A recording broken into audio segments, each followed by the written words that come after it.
কালীকুটি নাজিমিয়াত মদিনাতুল উলুম দাখিল মাদ্রাসার বার্ষিক ক্রীড়া প্রতিযোগিতা ও পুরস্কার বিতরণী অনুষ্ঠান আয়োজন করা হয়। পূর্বাঞ্চল প্রতিনিধি রূপগঞ্জ রনি আহমেদের পাঠানো তথ্য ও ভিডিও চিত্রে বিস্তারিত। ক্রীড়া নৈপুণ্য গর্বদেশ বৈষম্যহীন বাংলাদেশ স্লোগানে কালীকুটি নাজিমিয়াত মদিনাতুল উলুম দাখিল মাদ্রাসা বার্ষিক ক্রীড়া প্রতিযোগিতা ও পুরস্কার বিতরণী অনুষ্ঠান অনুষ্ঠিত হয়েছে।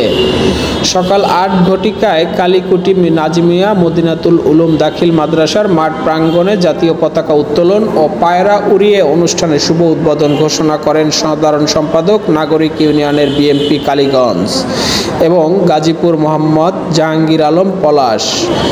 বার্ষিক ক্রীড়া প্রতিযোগিতার সভাপতিত্ব করেন বিশিষ্ট ব্যবসায়ী মোহাম্মদ সিরাজুল ইসলাম।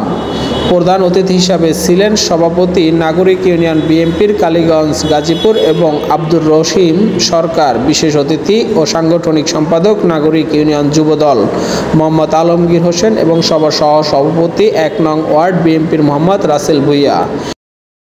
অতিথি হাজী মোহাম্মদ রহিম সরকার, নাগরিক ইউনিয়ন সভাপতি কালীগঞ্জ গাজীপুর।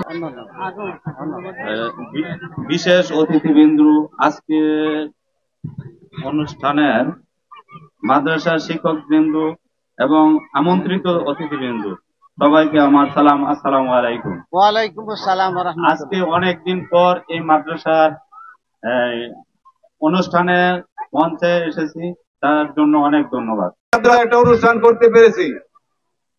বিগত 15 বছর এই স্বৈরাচারীর অত্যাচারে আমরা এই মাদ্রাসা না কোনো। বিশিষ্ট ব্যবসায়ী মোহাম্মদ সিরাজুল ইসলাম বলেন, শিক্ষার্থীদের পড়ালেখার পাশাপাশি খেলাধুলা ও বিভিন্ন সাংস্কৃতিক অঙ্গনের নিজেদের তুলে ধরতে উৎসাহিত করতে হবে। বিজয়ীদের মাঝে প্রধান অতিথি ও বিশেষ অতিথিদের পুরস্কার বিতরণ করেন ক্রীড়া প্রতিযোগিতা মাদ্রাসা বর্তমান ও প্রাক্তন শিক্ষক শিক্ষিকা ও ছাত্রছাত্রীবৃন্দ। আনন্দের সহিত বলতেছি যে আগামী কিছুদিনের মধ্যে আমাদের জাতীয় সংসদ নির্বাচন হবে। সেই নির্বাচনে আমাদের জননেতা ফজলুল হক মিলন ভাই কালীগঞ্জ ৫ আসন থেকে প্রার্থী আসবে।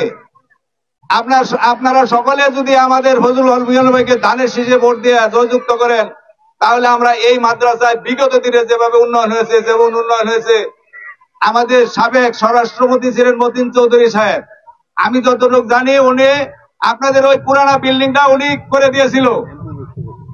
এবং পরবর্তীতে আমাদের প্রিয় নেতা জননেতা জনাব ফজলুল হক মিলন ভাই সংসদে এসে আপনাদের এই বিল্ডিংটা করে দিয়েছে, এটা আমি যতটুকু জানি। আগামীতে যদি আমাদের মিলন ভাই কালীগঞ্জ থেকে এমপি হয়ে আসতে পারে, আশা করি মন্ত্রী হবে, তবে আপনাদের এই মাদ্রাসার উন্নয়নমূলক যত কাজ, সেই কাজ সমস্ত কাজ মিলন ভাই আনন্দের সহিত করবে। ছাত্র রাজনীতিতে ওয়ার্ড ছাত্র দলের সভাপতি ছিলাম। এখানে টিনের বেড়ার ঘর ছিল, বাঁশের বেড়ার ঘর ছিল এবং তখনকার আমলে এই মাদ্রাসার উপর আওয়ামী লীগের কিছুটা নির্যাতন হয়েছে, বন্ধ করে দেওয়া হয়েছিল মাদ্রাসা। যাই হোক, আমাদের তখন কিছু করার ছিল না। 2001 সালে যখন আবার নির্বাচন হইল, আমাদের নেতা, আমাদের প্রাণের নেতা, কালীগঞ্জের মাটি ও মানুষের নেতা, কালীগঞ্জের নয়নের মণি, হাজারো মানুষের মনের আকাঙ্ক্ষা, গাজীপুর জেলা বিএনপির